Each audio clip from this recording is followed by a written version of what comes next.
Hello and welcome, I'm Levi, the Garage Movie Guy, and tonight we're going to take a quick look at the 1980 military comedy, Private Benjamin. If you're new to my channel, this is going to be a little different than my normal reviews. I'm trying some new formats, some new video ideas, and what I'm calling my quick look is just where I talk off the cuff about films that I've seen recently. Most likely it's a film that I've seen for the first time. If you want to see what my channel is really about, I do in-depth reviews into the production of films and sort of give them some historical context. I'll link a playlist down below with all those videos if you're interested. I want to make a quick note before I start the video.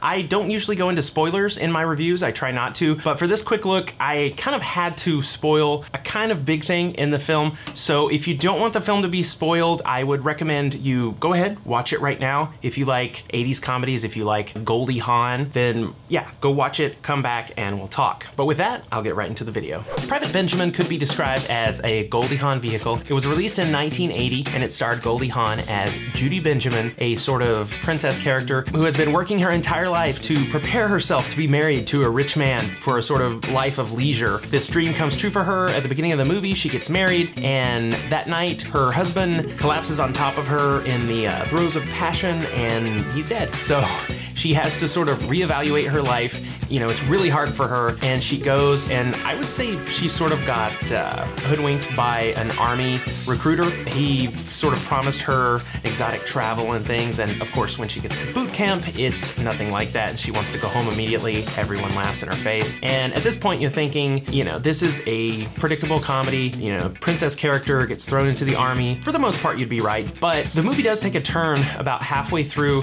where Judy starts taking responsibility for herself and discovering who she can be on her own, and she gets really excited about that prospect, and she finds out that she's a pretty resourceful and intelligent soldier. She gets recruited into a special forces unit, and at one point in the movie she is trying to jump out of a plane because they're doing these paratrooper exercises or something, and she hesitates and she's not sure she wants to do it, and her commander talks to her and says, you know what, that's okay, you don't have to do this. And this guy has handpicked her, I think he's a general, he's handpicked her as the first female member of his special forces unit, and he says, you know, you don't have to jump, Judy, you don't have to go, we can just stay here. And at that point it gets really creepy, and he makes some moves on her that are not wanted, and she makes it known to him. And the surprising part of the film was shortly after the incident they talk about it in his office, and he tries to downplay it and say, you know, it was a miscommunication or something, and she says, no, that was rape. What you did to me was rape. And this was a pleasant surprise for me. In 1980, this, you know, broad popular comedy